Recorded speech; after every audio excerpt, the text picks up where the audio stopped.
Would I be the antagonist if I used my brother's inheritance to pay for him to go to rehab? My brother is an incredible person who is quickly approaching his rock bottom. He is bipolar, diagnosed in middle school and on medication, and is prone to deep swings of depression with sprinkles of manic upswings that are only brought on by positive events happening, usually when he comes into money or when he meets a new girl. He is recently homeless because he just decided to stop paying rent and bills, and instead spend money on things that make him happy, like being social, drinking weed coke, and trying to meet girls. He's a sweet guy, but he has zero direction and a dead-end job that is weather-dependent, so he doesn't make a sustainable income. He is currently living in his car with his dog or crashing on couches. He has no savings, and any encouragement or offer to help him get on a path to being a functioning adult falls on deaf ears or is met with resistance. This is how it has been with him for 20 years, with short-lived phases of success, followed by a sharp decline because he doesn't ever plan ahead, and he sets himself up for failure. He needs more help that I or my family can offer. He often talks about not wanting to live, he looks unhealthy, and has recently mentioned that he's been doing drugs that are laced with fentanyl. I feel like the only thing that can turn his life around is to spend 3 TPI months in a program where he can get daily help and guidance, not only for substance abuse, but for his mental health issues, and to help him learn how to rebuild his life and learn how to be a functioning adult. Here's the money part. My family doesn't have loads of money and rehabs are very costly.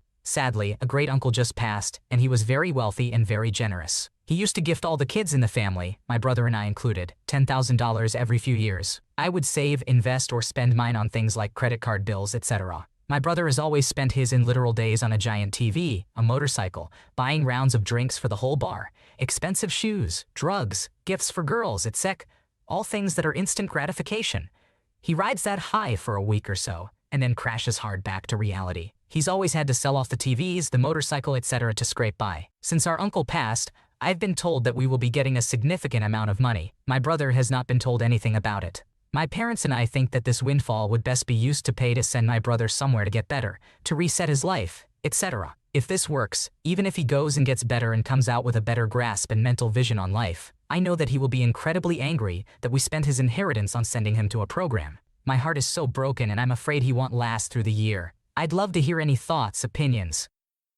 I completely understand where you're coming from, but hiding an adult's inheritance and spending it, even on trying to save his life, is illegal. Don't sacrifice your future for him, consult an attorney, and believe what they say. Your uncle may have enabled him to die sooner. The odds are not on his side. I suggest holding on to the money until he says he is ready, and introducing him to successful people in recovery. Ultimately, he's an adult, and if he doesn't want to get better, he won't. Please consult a lawyer to verify if your plan is even legal. Am I the antagonist for giving my best friend's train wreck of an ex-girlfriend a ride home last night after I saw her walking by herself at 3 a.m.? For some context, I have had my best friend since we were about 9, and we are 21 now. When he was 15, he started dating Tawny and he was immediately in love. She was 17 and had been through some serious stuff while he was a pretty sheltered suburban kid. For the past 5 years, she put him through hell. Imagine any horrible thing a woman can do to a guy who puts her on a pedestal. Multiply it by 10, and that was their relationship. His parents forced him to cut off contact and he's been despondent ever since. Last night I went out and I was designated driver, but the guys I went with wanted to go to an after party and I left. About 3 blocks outside of downtown, I see a girl walking by herself, probably not safe for a girl dressed for the club. As I passed her, she started waving frantically at me, and in the rear view I saw it was Tawny. I gave it a second's worth of thought and realized no matter how much I hated her, I didn't want to see some horrible story on my local Reddit page. I did a U-turn and asked if she was okay. She said her friends ditched her and she was walking home. I asked if she still lived at the same apartment and she said yes, but she could make it. It's about 15 miles from downtown. I have no doubt in her brain she thought it was only a couple more blocks. I said I'd give her a ride and she accepted. I did, however, turn on voice memos on my phone so the entire ride would be recorded. She was very thankful and we just made small talk, and it wasn't weird until I dropped her off when she said she had to get a selfie with you, which she took without even asking me, and that was that, and she got out. She posted the selfie to Instagram with a caption, "Sometimes life makes you realize you spent 5 years with wrong friend." I guess within 1 minute of her posting that my phone started blowing up. I told him I was driving and I would call him back. By the time I got home, he was waiting for me and had worked himself into a pitch and had created insane stories about what had happened. I told him to come in, and despite having audio of the whole ride, he refuses to accept what happened. He keeps going between I sought her out because I knew she was an easy conquest to believing me about seeing her on the road, but that I should have let her walk, and because of my actions, she's all he can think about again, and his recovery is blown.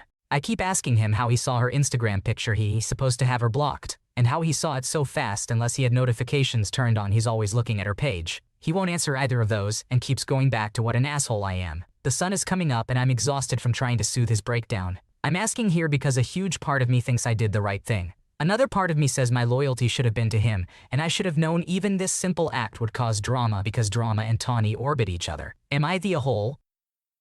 Not the antagonist. Your friend definitely needs serious therapy. The fact that he spiraled out of control over a post from his ex is concerning. You had a recording of the entire interaction, and were just trying to do a kind thing. The girl who made the post clearly manipulated the situation, and your friend didn't give you the benefit of the doubt. It's time to reevaluate that friendship. My husband told me he wouldn't give me medicine even if I was dying. Since baby started daycare last month, the whole family has been sick, continuously, coughing and phlegm for a month. Now baby has a double ear infection and an eye infection. I got medicine on Wednesday evening, including antibiotic eye drops. On Thursday night, my husband had some discharge in his eye that I pointed out. He wanted to take the baby's eye drops. Initially, I asked for how long. He said a couple of days, then switched to the whole 7 days. I told him to get his own prescription tomorrow. He works, but he can go after work to urgent care. He got upset because he said the baby's prescription is enough for multiple people to do entire series. I later learned it was.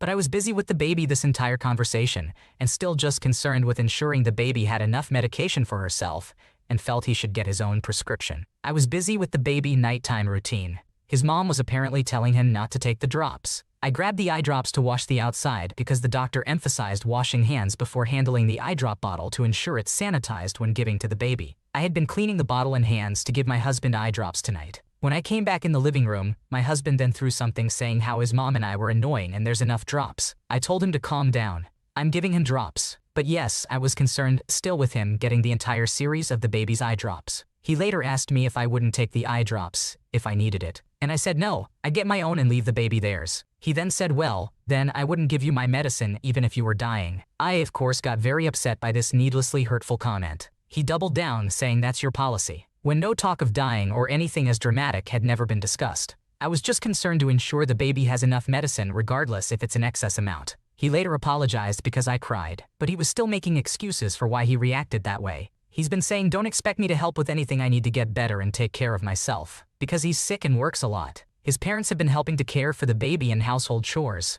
but I've been bathing the babe, playing with her, taking her to the doctor, doing the bedtime routine, changing diapers, giving the baby her medicine. I'm the only one getting up with the baby every night. While sick, she sometimes gets up 3 weeks a night. My husband has done nothing with the baby since his parents have been here. Twice in the last couple of days I asked my husband to help with just letting the dog in or feeding the dog, but because his feelings are hurt by the eye drops incident, and he needs his rest, he doesn't want to help. I yelled at him too and cried some more. He says he'll help even when he doesn't want to. How do I even address this with him at this point? I feel he's being extremely immature and needlessly hurtful. Your husband's behavior is unacceptable, and you deserve better. It's time to have a serious conversation with him about how he treats you and set your expectations now. If he can't step up and be a partner, it may be time to consider if he's dragging you down. Don't be like me, holding on for years until you realize you're better off without him. Taking care of one child is hard enough without having to deal with someone who sucks the life out of you. You deserve support and respect, not someone who prioritizes their own feelings over the needs of their family. Am I the antagonist because I don't want to be BFFs with my sister-in-law? I, a 34-year-old female, came back to my home country after living almost a decade abroad on my own some months ago. My 33-year-old brother has been in a relationship with a 30-year-old girl for almost as long as I was away. I did meet her briefly before leaving, and when I came back to visit a couple of times, but we haven't had a lot of interaction. In August 2023, her mother died in very sad circumstances. Since she has no siblings and no relationship with her father, she's pretty much on her own. She does have aunts, uncles, and cousins, but most of them live in another city. I offered my support with anything she might need and gave her my phone number, but she never contacts me of her own volition. She doesn't have a lot of friends, so my parents have insisted that I become her close friend because she's going through a difficult time and is kind of lonely, besides my brother and their pets. I did ask her to hang out a few times, but she only agreed once because I invited her to the movies, and it was a film she really wanted to see. The other times she took literally days to reply to my messages,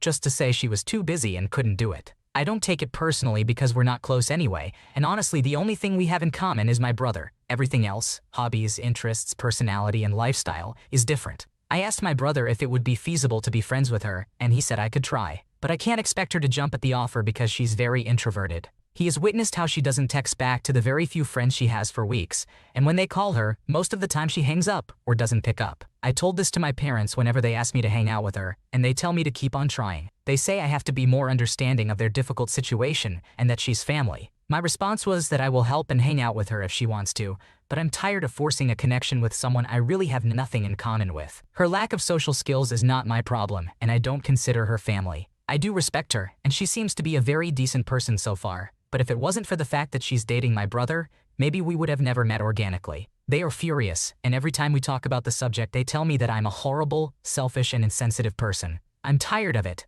I don't hate her at all, and she seems nice, but I don't see the point in forcing a friendship with someone I can't relate to, and who is clearly not interested in anyone who isn't my brother. Am I the antagonist? Your parents are essentially asking you to bully her into a friendship, which is not very respectful of them. Maybe she just doesn't want to hang out with you, and it isn't your job to be her social director. It's strange why they are mad at you when she isn't returning your efforts at friendship. Just tell them you've reached out and haven't heard back and leave it at that if possible. Am I the antagonist for shutting down my mother-in-law and her husband's comments on my son's name?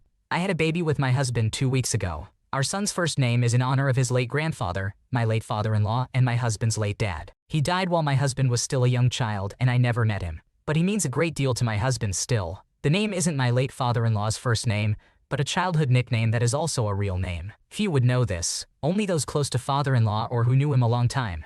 Mother-in-law was aware of the name, obviously, but her husband would not have been without mother-in-law saying something to him about it. This did happen and her husband was hurt that my husband chose to honor just his late dad and not him, the man who has been married to mother-in-law since he was 7. My husband is not fond of his mom's husband, and that's what he is to my husband, just the man his mom is married to. He wanted to be a father to him and was too pushy while my husband was a child. He wanted my husband to take his name. He wanted to adopt my husband, and he calls my husband his son. He dragged my husband along to father-son activities for Father's Day every year once he married mother-in-law. Mother-in-law was always hopeful that my husband would be fine with that and would love her husband as his second dad. She always stayed more quiet though. There are a lot of tensions between the three. My husband still doesn't care for the man his mom married and resents his mom for wanting him to have another dad and for not stepping in and stopping her husband from being so pushy. Mother-in-law has her own resentments toward my husband. I think on her part she feels as though my husband wanted her to stay single forever. Apparently as a teenager, he confessed he wished she had not remarried,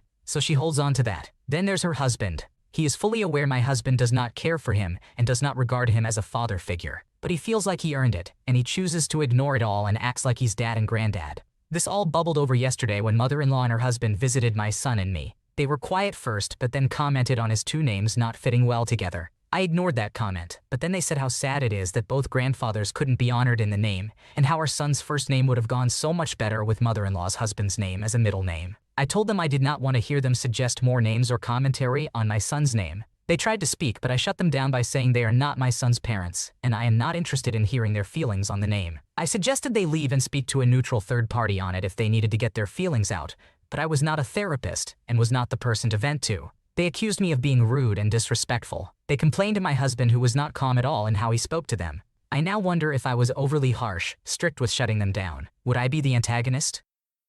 Whether he likes his stepfather or not, the decision to name your child is between you as parents. They are the ones rude and disrespectful. If people would just meet the children where they are emotionally, so many families would be saved a lot of heartache. Mother-in-law's husband has known since he joined this family that Op's husband didn't want a second dad. Instead of accepting that and finding a way to have a relationship that worked for the kid, he kept trying to force his own dad fantasy on a kid who missed his own father. Only selfish adults force children to carry the burden of the adult's emotional well-being, hopes, and dreams. It's disgusting and unhealthy. My friend isn't inviting me to her wedding because of my disability health issues. I have been friends with this person for almost 7 years. We met in college when I was a freshman and she was a sophomore. We keep in contact pretty much daily via Snapchat, though we've been having fewer actual conversations over the past couple of months, especially since her engagement. I noticed that she seemed kind of distant after she got engaged, but I assumed that was because she was finishing up medical school. I gave her space and would occasionally ask how she was doing, but the conversations have all been pretty one-sided. After not hearing anything about the wedding, I reached out and asked her a general question about her wedding plans. At that point, she told me that I am not invited because of my medical issues.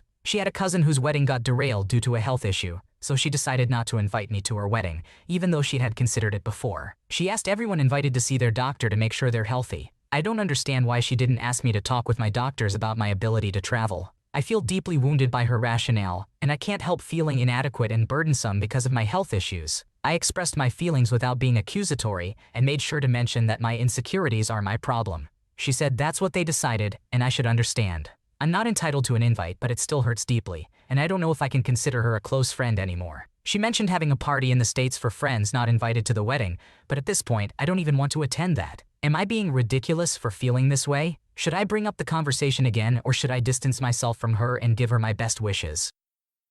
It sounds like your friendship with this person is one-sided and toxic. It's important to prioritize your own well-being and mental health, and it seems like maintaining this streak is only adding unnecessary stress. It might be time to let go of this friendship and focus on relationships that are genuinely fulfilling and supportive. Thanks for watching. When you subscribe, make sure to hit the bell to turn on notifications so you never miss a video. To finish listening to all the stories, check out the playlist in the description.